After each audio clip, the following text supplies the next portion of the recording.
Assalamualaikum warahmatullahi wabarakatuh. Semoga kita dalam lindungan Allah Subhanahu wa Ta'ala. Perkenalkan, saya Dakum SHI MH, dosen tetap program studi ilmu hukum pada Universitas Muhammadiyah Magelang, NIDN 0605088602 atau NUKTK 61376466513013. Dengan penuh rasa tanggung jawab dan komitmen terhadap pengembangan pendidikan tinggi di Indonesia, izinkan saya menyampaikan pernyataan diri dosen atau PDD dalam rangka Unjuk Kerja Tridharma Perguruan Tinggi atau UKTPT pada bidang pengajaran. Video ini dibuat sebagai bagian dari proses sertifikasi dosen gelombang 1 yang diselenggarakan oleh Kementerian Pendidikan Tinggi, Sains, dan Teknologi tahun 2025. Pada kesempatan ini, saya akan memaparkan salah satu mata kuliah yang saya ampu, yaitu Hukum Ekonomi Islam. Saya mengajar mata kuliah Hukum Ekonomi Islam pada semester genap tahun ajaran 2024-2025 dengan bobot SKS 3 SKS. Mata kuliah Hukum Ekonomi Islam ini merupakan mata kuliah wajib dengan kode khusus KPT 0201250. Adapun deskripsi mata kuliah Hukum Ekonomi Islam, yaitu mata kuliah ini membahas tentang konsep dan ruang lingkup hukum ekonomi Islam, prinsip-prinsip operasional lembaga keuangan Islam, berupa bank syariah dan non-bank, dan penyelesaian sengketa ekonomi Islam baik secara litigasi maupun non-litigasi. Proses pembelajaran mata kuliah ini dilaksanakan secara tatap muka di ruang kelas dengan mengedepankan prinsip konstruktivisme yang memfokuskan pada keterlibatan aktif mahasiswa dalam membangun pemahaman dan analisis. Pembelajaran berlangsung selama 16 pertemuan sesuai kalender akademik dan dirancang untuk mendukung capaian pembelajaran lulusan atau CPL dan capaian pembelajaran mata kuliah atau CPMK. Seluruh materi perkuliahan dapat diakses secara daring oleh mahasiswa melalui platform LMS moka.unima.ac.id.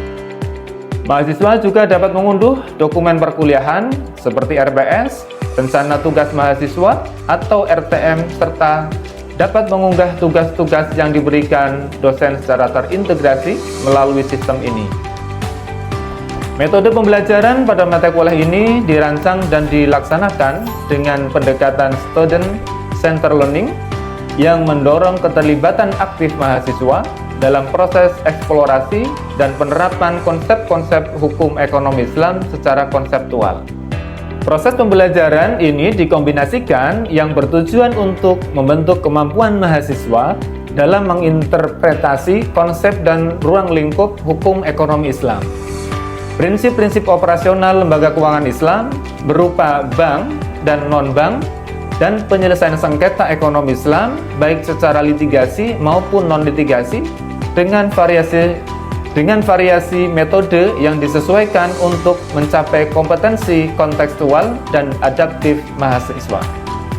Metode yang diterapkan yakni pertama, ceramah partisipatif, yang kedua, diskusi terstruktur, yang ketiga, studi kasus kontekstual, yang keempat, latihan analitik, yang kelima, penugasan proyek kolaboratif, yang keenam, presentasi dan umpan balik, yang ketujuh, pendayagunaan LMS.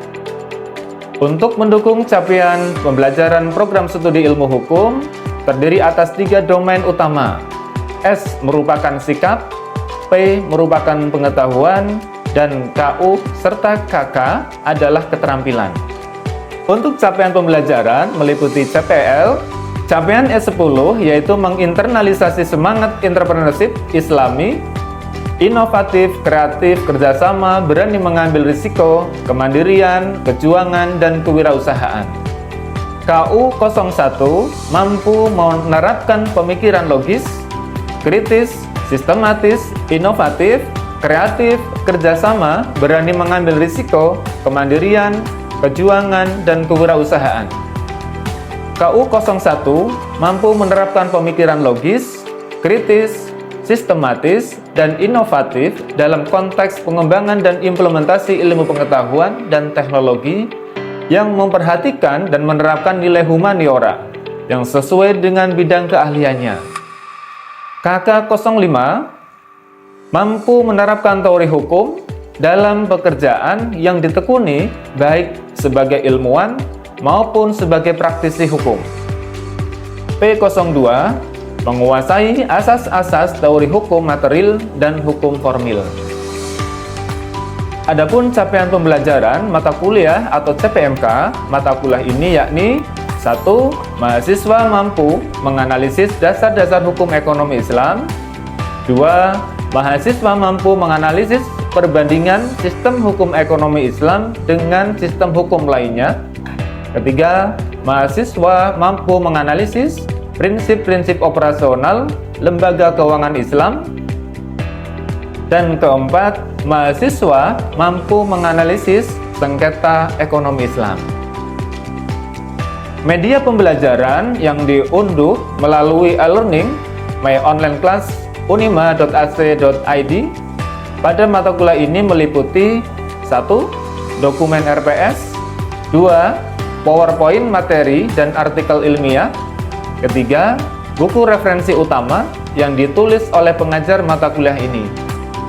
Adapun materi pembelajaran pada mata kuliah ini meliputi 1. Konsep dasar hukum ekonomi Islam, 2. Sumber-sumber dan asas hukum ekonomi Islam, 3. Konsep akad atau perjanjian dalam hukum ekonomi Islam, 4. Konsep harta dan kepemilikan dalam hukum ekonomi Islam, 5. Riba dalam pandangan hukum ekonomi Islam, 6. Perbandingan sistem hukum ekonomi Islam dengan sistem hukum ekonomi lainnya, 7. Perbankan syariah, 8. Asuransi syariah, 9. Pegadaian syariah, 10. Koperasi syariah, 11. Fintech syariah, 12. Penyelesaian sengketa ekonomi Islam secara litigasi, dan yang terakhir, yang ke-13, penyelesaian sengketa ekonomi Islam secara non-litigasi. Adapun penilaian dalam mata kuliah ini mencakup ujian tengah semester dengan bobot sebesar 25%, ujian akhir semester atau UAS dengan bobot 25%, tugas kelompok dengan bobot sebesar 20%, presentasi proyek sebesar 20%, dan kehadiran dan keaktifan dalam kelas baik verbal maupun dalam diskusi sebesar 10%. Penilaian dilakukan secara objektif berdasarkan indikator seperti ketepatan dan penguasaan materi, partisipasi aktif, serta kemampuan analisis terhadap studi kasus. Saya menggunakan rubrik penilaian yang jelas dan terstruktur. Hasil evaluasi saya sampaikan kembali kepada mahasiswa sebagai bagian dari proses umpan balik. Untuk meningkatkan kualitas pembelajaran, dengan pendekatan ini saya berkomitmen untuk menciptakan pembelajaran yang berpusat pada mahasiswa, sekaligus menyiapkan lulusan yang mampu berpikir kritis dan adaptif terhadap perubahan, serta siap menghadapi tantangan dunia kerja di bidang ilmu hukum yang dinamis. Untuk tahapan berikutnya, mari kita simak video pembelajaran mata kuliah Hukum Ekonomi Islam ini. Baik teman-teman semuanya, kita mulai ya perkuliahan di hari ini. Assalamualaikum warahmatullahi wabarakatuh. Waalaikumsalam warahmatullahi wabarakatuh. Ya, baik teman-teman semuanya, sebelum kita mulai perkuliahan kita di pertemuan ke-13 hari ini, kita awali dengan berdoa terlebih dahulu. Siap? Ya, berdoa mulai. Alhamdulillah. Ya, cukup? Baik. Apa kabar semuanya hari ini? Baik. Sehat ya? Sehat ya? Baik, alhamdulillah di hari ini kita bisa berjumpa kembali di pertemuan ke-13 mata kuliah Hukum Ekonomi Islam ya. Mudah-mudahan teman-teman yang mungkin ada yang kurang sehat hari ini, kita doakan mudah-mudahan cepat diberikan kesehatan ya, dan bisa bertemu kembali dalam perkuliahan. Ya teman-teman, hari ini kita akan memulai perkuliahan pertemuan ke-13 ya, yang mana materi kita adalah financial teknologi atau fintech syariah di Indonesia. Namun sebelum kita masuk ke materi kita hari ini, baik, saya akan barangkali mengulang dulu yang kemarin, pertemuan kemarin minggu lalu itu sudah kita bahas ya. Masih ingat materinya apa kemarin? Tentang salah satu lembaga ekonomi Islam, apa? Koperasi syariah ya. Masih ingat ya, koperasi syariah. Kemarin ada koperasi syariah, ada perbankan syariah, ada apa lagi? Pegadaian syariah ya. Yang satu lagi tadi ada asuransi syariah. Masih ingat ya? Semua lembaga syariah itu ya secara umum dasar hukumnya apa? Atau yang mendasari dari semua lembaga itu? Prinsip apa? Prinsip syariah. Ya, tentu ini yang membedakan dari lembaga atau instansi keuangan non syariah. Ya, baik teman-teman semuanya. Kemarin kita sudah bahas itu semuanya, insya Allah mudah-mudahan masih ingat semuanya ya. Nah, di hari ini kita akan melanjutkan di pertemuan ke-13 ini terkait dengan financial teknologi. Nah, mungkin sebelum saya mulai, teman-teman ada yang sudah tahu nih apa makna atau pengertian dari financial teknologi atau fintech ya. Orang-orang itu lebih familiar mungkin menyebutnya fintech. Ada fintech konvensional, ada fintech syariah. Nah, siapa nih yang sudah tahu barangkali di rumah tadi malam ya sudah baca-baca terkait dengan fintech syariah? Baik, siapa yang sudah tahu apa itu fintech syariah? Mungkin? Oh ya, Mas Yoga ya, Mas Yoga. Platform, betul? Syariah berbasis teknologi. Oke, platform syariah yang berbasis teknologi. Ya, karena di negara kita ya, di Indonesia itu ada platform keuangan non syariah juga yang berbasis teknologi. Baik, sebelum kita masuk ke materi sub CPMK, kemampuan yang akhir yang harus dikuasai teman-teman semuanya dari mata kuliah ini adalah mahasiswa mampu menganalisis fintech syariah. Ini C4, P4 dan A5. Ya, ini harapannya nanti di akhir pertemuan ini teman-teman bisa menganalisis terkait dengan fintech syariah. Baik.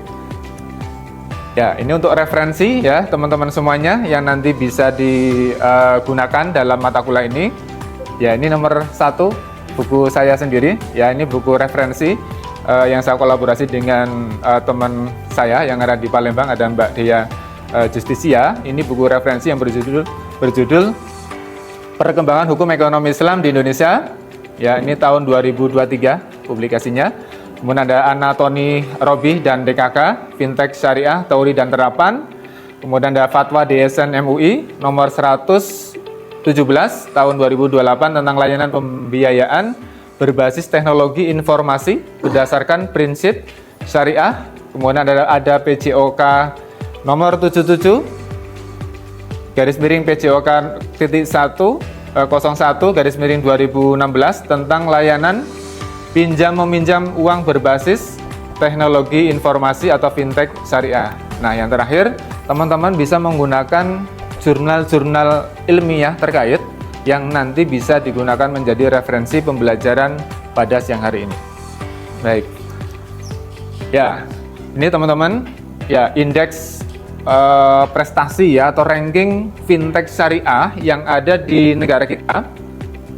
Ini berdasarkan dari sumber http salamgateway.com ya. Ini tahun 2023 sampai 2024 Indonesia itu menempati ranking ke berapa nih teman-teman? Ketiga ya, ketiga negara yang memiliki market size ya fintech syariah tertinggi ya atau terbanyak ya. Ini ada secara omsetnya berapa miliar itu Mas Nah, ini tadi di awal tadi sudah saya tanyakan ya, Mas Prabu tadi menjawab, apa itu fintech syariah tadi? Ya, fintech syariah ini sebuah platform ya, sebuah platform teknologi digital untuk menyediakan berbagai macam layanan keuangan syariah seperti pembayaran, pembiayaan, investasi, kemudian ada asuransi dengan cara sesuai dengan prinsip-prinsip syariah. Ya, ini yang membedakan dari fintech konvensional ya. Jadi ada di situ prinsip-prinsip syariah. Ya, karena fintech konvensional pun ya tadi yang disebutkan di awal tadi banyak juga ya di negara kita. Bahkan itu lahirnya lebih duluan fintech konvensional daripada fintech syariah. Baik. Saya lanjutkan. Nah, kemudian asas-asasnya ya, asas-asas syariah dalam fintech ya. Ada berapa? Ada 4 ya, ada 4. Yang pertama adalah prinsip keadilan atau al-adl ya, dalam bahasa fikihnya al-adl atau prinsip keadilan. Kemudian ada larangan horor atau maisir, kemudian ada larangan riba, kemudian yang terakhir adalah ya dilakukan pada sektor halal atau transaksinya dilakukan pada transaksi yang halal. Contoh nih, kalau transaksinya fintech itu untuk jual beli minuman keras itu, kira-kira boleh nggak? Tidak boleh. Kenapa tidak boleh? Karena ya mengandung sesuatu yang diharamkan, sektor haram ya, karena ada jual beli minuman keras gitu ya. Tapi kalau jual beli es batu ya nggak apa-apa gitu ya, walaupun itu termasuk minuman keras toh ya, itu ya, itu tapi bukan berarti itu minuman yang memabukkan ya, tapi bentuknya yang keras gitu ya. Ya baik, saya lanjutkan. Nah, ini dasar hukumnya yang ada di negara kita. Tentu kalau di negara lain ya, tadi seperti Kuwait atau Singapura maupun di negara lain mungkin ada perbedaan ya. Khusus di negara kita ada peraturan yang mengatur atau regulasi yang mengatur terkait dengan fintech syariah. Yaitu apa? Peraturan dari Otoritas Jasa Keuangan atau OJK, kemudian Bank Indonesia, kemudian yang terakhir Dewan Syariah Nasional Majelis Ulama Indonesia atau biasanya disingkat DSN MUI. OJK ini tahun 2000 berapa? 16 ya, dia mengeluarkan POJK nomor 77 garis miring POJK titik 01 garis miring 2016 tentang layanan pinjam meminjam uang berbasis teknologi informasi fintech syariah. Kemudian Bank Indonesia juga di tahun 2017 ya mengatur tentang penyelenggaraan teknologi finansial. Walaupun ini yang aturan BI ini mencakup konvensional, tapi di dalamnya juga ada mengatur transaksi fintech syariah, yaitu dengan transaksi atau peraturan Bank Indonesia nomor 19 garis miring 12 garis miring PBI garis miring 2017 ya. Kemudian yang terakhir fatwa DSN MUI tahun berapa ini? Tahun 2018 ya, yang termuat dalam Fatwa DSN MUI nomor 117 tahun 2018 tentang layanan pembiayaan berbasis teknologi ya, informasi berdasarkan prinsip syariah. Jadi sudah cukup jelas. Walaupun di dalam undang-undang sendiri, undang-undang fintech itu sampai hari ini sudah ada belum? Belum ada. Ya, sampai hari ini belum ada undang-undang yang mengatur khusus fintech syariah, itu belum ada. Ya, jadi peraturan atau legal standingnya atau regulasi yang ada itu hanya POJK, ya, kemudian ada BI, kemudian ada fatwa DSN MUI. Undang-undang secara khusus belum mengatur, gitu ya. Baik, saya lanjutkan. Ya, ini untuk kelembagaan. Ya, kelembagaan pendukung fintech syariah ada regulator dan pengawas yaitu OJK, kemudian ada asosiasi fintech. Asosiasi tahu ya, perkumpulan ya, perkumpulan. Jadi perkumpulan pengusaha fintech atau perusahaan fintech itu di negara kita sudah ada. khusus untuk syariah. Yang konvensional juga ada, yang syariah juga ada. Namanya apa?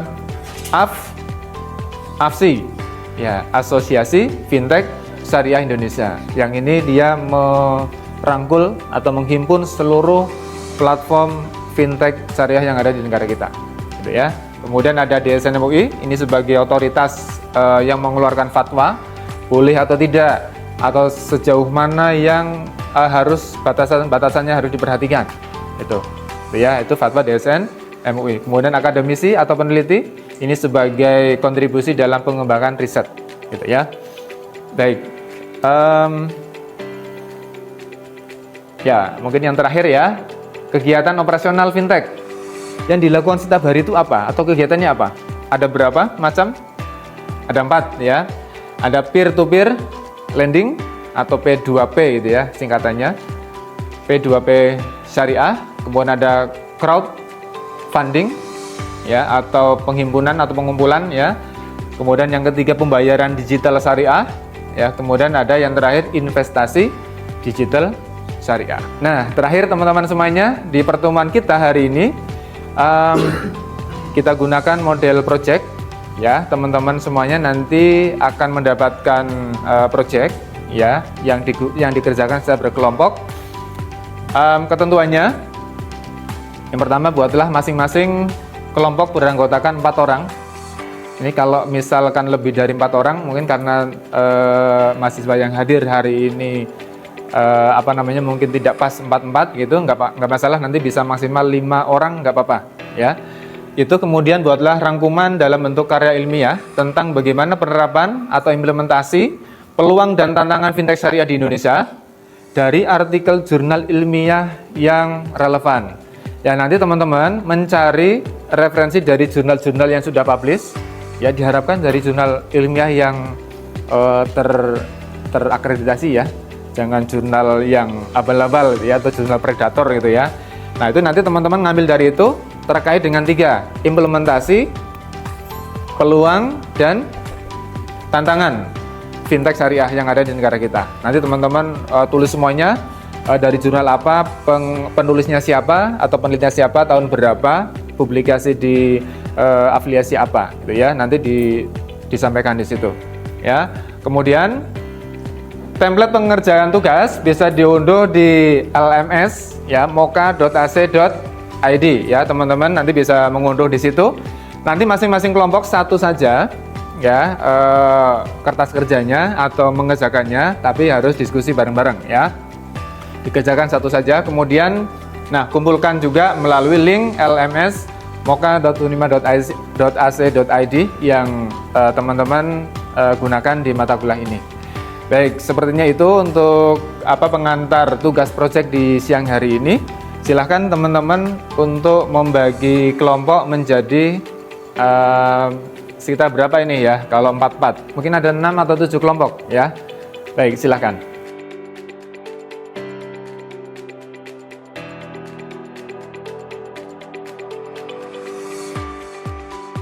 Kelompok berapa dulu? Langsung. Oh, kelompok terakhir dulu. Oke, silahkan. Kelompok 7 ya, untuk mempresentasikan hasilnya.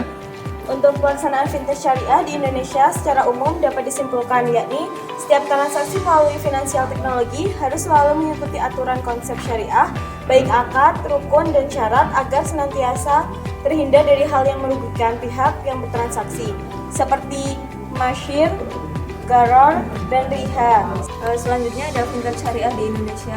Secara umum dapat disimpulkan yaitu membuka peluang seluas-luasnya bagi pelanggaran baik individu, rumah tangga, dan pelaku usaha termasuk UKM atau usaha kecil menengah. Dalam mengakses jasa keuangan syariah, fintech juga menawarkan kemudahan, kecepatan layanan, dan biaya yang murah serta rasa nyaman bagi konsumen untuk menikmati layanan jasa keuangan sehingga berimplikasi adanya manfaat dari inklusi keuangan. Selanjutnya ada tantangan fintech syariah di Indonesia secara umum dapat disimpulkan. Yang pertama ada kepemilikan sistem kependudukan ganda, penggunaan yang menyusahkan screening data, keberadaan data center, serta minimnya sosialisasi dan edukasi fintech berdasarkan prinsip dan konsep syariah. Baik, terima kasih. Berikan aplaus untuk kelompok 7. Baik. Ya, semua kelompok tadi sudah presentasi di siang hari ini. Ya, ini tadi dari kelompok 1, 2, 3 sampai kelompok 7 yang tentu memiliki kesimpulan yang berbeda-beda ya terkait dengan pelaksanaan, kemudian peluang maupun apa? Tantangan ya, tantangan dari fintech syariah. Baik, teman-teman semuanya berikan aplaus untuk kita semuanya ya. Baik, jangan lupa tugas yang tadi sudah diberikan, diskusi kelompok masing-masing atau project di kelompoknya masing-masing. Nanti jangan lupa salah satu orang saja mengunggah di Moka ya, di LMS kita di moka.unima.ac.id ya di hari ini, nanti maksimal pukul 23 nanti malam ya. Baik, teman-teman semuanya, tadi sudah kita dengarkan nih dari kelompok 1 sampai kelompok 7. Kira-kira dapat disimpulkannya apa? Terkait dengan pelaksanaan. Secara umum, pelaksanaan fintech syariah di Indonesia sudah berjalan baik atau belum? Secara umum?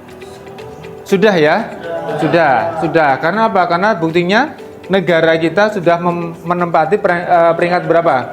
Peringkat 3 ya, di antara tadi beberapa macam negara-negara. Karena salah satu peluangnya adalah apa? Mayoritas agamanya apa di negara kita?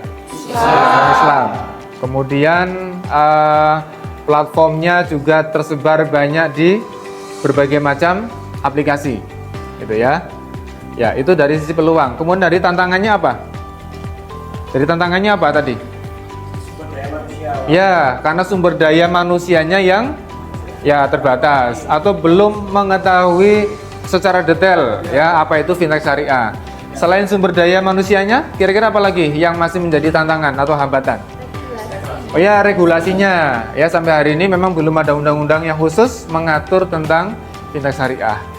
Masih ada lagi kira-kira selain kesenjangan ya, kesenjangan masyarakat kota maupun kabupaten atau di desa. Ya, di desa itu juga masih mungkin menjadi PR ya mungkin masyarakat di desa-desa itu supaya bisa mengakses itu. Baik, teman-teman semuanya, untuk pertemuan kita hari ini sepertinya sudah cukup ya membahas terkait dengan fintech syariah yang ada di negara kita. Ya, pertemuan ke-13 hari ini. Kemudian teman-teman semuanya, untuk presensi hari ini silahkan bisa menulis atau mengisi di LMS kita unima.ac.id. Kemudian tadi tugas yang sudah diberikan masing-masing kelompok itu juga diunggah di unima.ac.id, termasuk materi yang saya sampaikan di hari ini silahkan diunggah di sana ya, atau bisa diunduh di sana. Termasuk tadi referensinya juga bisa diunduh di moka.ac.id. Baik, terima kasih. Untuk pertemuan kita selanjutnya atau minggu depan terkait dengan apa? Ya, kalau sesuai dengan RPS kita, sesuai dengan RPS kita itu apa? Terkait dengan penyelesaian sengketa ekonomi syariah, baik melalui litigasi maupun non-litigasi. Baik, teman-teman semuanya, sepertinya pertemuan kita di hari ini sudah selesai, sudah cukup ya untuk materi terkait dengan fintech syariah di Indonesia. Insya Allah kita ketemu lagi minggu depan. Mudah-mudahan teman-teman semuanya dalam kondisi yang sehat dan tetap semangat ya tentunya. Baik, terima kasih. Mari kita akhiri bersama dengan membaca hamdalah. Alhamdulillahirabbil alamin. Baik, terima kasih. Saya akhiri. Assalamualaikum warahmatullahi wabarakatuh. Waalaikumsalam warahmatullahi wabarakatuh. Ya. Demikian video unjuk kerja pembelajaran mata kuliah yang saya sajikan. Terima kasih atas perhatian semuanya. Wassalamualaikum warahmatullahi wabarakatuh.